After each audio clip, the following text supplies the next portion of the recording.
Hola, qué gran momento para meternos de lleno en este análisis. Hoy vamos a hacer algo súper práctico, mapear absolutamente todo lo que necesitan para enfrentar con total confianza la prueba de sociales y ciudadanas del examen Saber 11. Si están en grado décimo y apenas empiezan a prepararse, o si ya tienen el examen a la vuelta de la esquina, relájense. Considérenme su guía personal en este recorrido. Vamos a desglosar los secretos de la prueba para que todo, de principio a fin, quede completamente claro. Nuestra agenda de hoy es súper directa. 1. La estructura del examen. 2. Las 3 competencias clave de sociales y ciudadanas.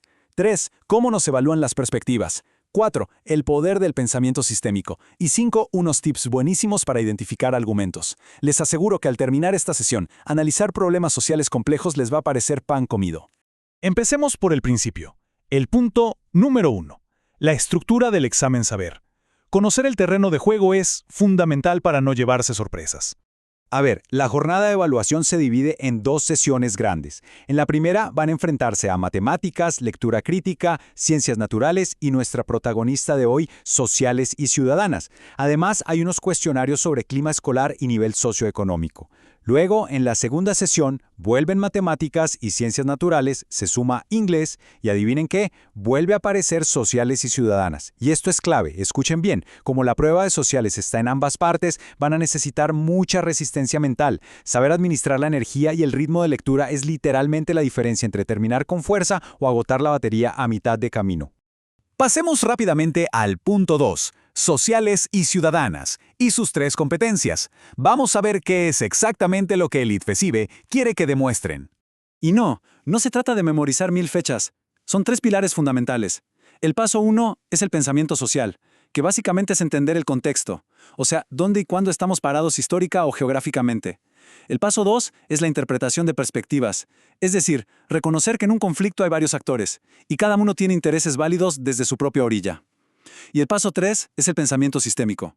Imagínenselo como un efecto dominó. Es entender cómo una decisión en la economía puede terminar afectando el medio ambiente o a una comunidad social. Bueno, vamos a la práctica con el punto 3, evaluando perspectivas y pensamiento social. Veremos un caso real del examen. Fíjense en este testimonio tan impactante. Dice, recuerdo mucho a un Ricardo Prieto que me proponía que me volviera de cachiporro a godo. Si no aceptaba, me mataba. Y como entonces ni siquiera se hablaba de guerrilla, no sabíamos defendernos. Es un texto fuerte, ¿verdad? Y nos lanza directamente a una época de mucha violencia. La estrategia aquí es ponerse el sombrero de detective y buscar esas palabras que actúan como anclas en el tiempo. Y entonces, el examen te suelta esta pregunta. ¿Puede ubicarse este relato en el marco del proceso de paz de La Habana? Aquí es donde el pensamiento social entra en acción. Tienen que conectar las pistas del texto con su conocimiento de la historia del país.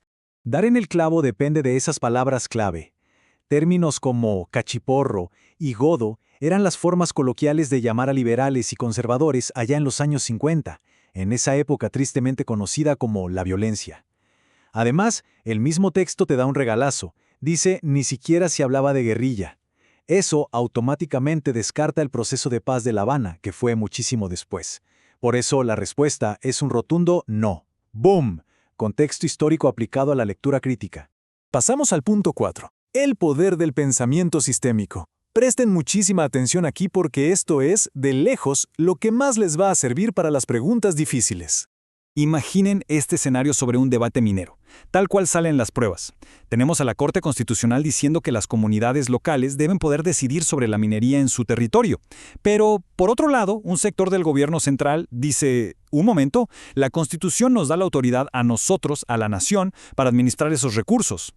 Noten cómo se presentan 2 puntos de vista totalmente opuestos, pero institucionales y de forma neutral. Nadie es el villano aquí, simplemente es el sistema en funcionamiento. Entonces nos preguntan, en este debate, ¿entre cuáles actores es probable que se dé un conflicto y por qué? Ojo, no nos están pidiendo nuestra opinión sobre si la minería está bien o mal, nos están pidiendo desarmar el rompecabezas y ver qué engranajes están chocando. Y ahí está el pensamiento sistémico brillando. Si mapeamos esto, el actor 1 es la Corte Constitucional defendiendo la autonomía comunitaria.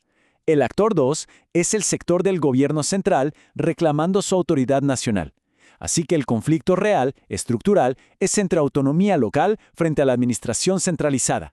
Entender esto les da la respuesta correcta sin dudarlo. Veamos cómo aplica esto a otro temazo, Un estudio del IGAC sobre la desigualdad de tierras rurales en Colombia. El pensamiento sistémico te dice que hay que ver las diferentes caras del problema. El lado A es la dimensión política, porque históricamente ha habido decisiones de gobiernos favoreciendo ciertos intereses. Y el lado B es la dimensión económica, que es el resultado palpable, la pobreza en sectores campesinos. Cuando logran conectar que una decisión política de hace años tiene un impacto económico hoy en día, ya tienen dominada la competencia. Llegamos al quinto y último punto. Tips para identificar argumentos. Porque a veces los textos son largos y un poco densos, así que hay que saber cómo atacarlos estratégicamente. Tenemos un debate sobre educación. Unos senadores dicen, oigan, deberíamos hacer que los niños entren al colegio más grandes porque en otros países funciona. Pero saltan unos investigadores y responden, un momento, que eso funcione en el extranjero no significa que lo podamos generalizar y aplicar tal cual en Colombia. Un choque de posturas clásico. Y la pregunta viene al rescate. ¿Cuál razón apoya mejor el argumento de los investigadores? Otra vez, no necesitan ser expertos en pedagogía, sino saber buscar en la realidad colombiana cuál es el argumento que le da fuerza a los investigadores. Aquí van los tips de oro. Primero, identifiquen la intención. Los investigadores no quieren copiar y pegar políticas extranjeras. Segundo, y esto es súper importante, mapeen el contexto local. ¿Cuál es la realidad? Pues que en Colombia muchísimos papás y mamás tienen que salir a trabajar todo el día y no pueden cuidar a los niños pequeños en casa. Y tercero, localicen los intereses en conflicto. Aquí es el ideal académico de los senadores chocando contra la dura realidad socioeconómica del país. Entender ese contexto es lo que valida el argumento de los investigadores. Para cerrar, quiero dejarles esta idea rondando en la cabeza.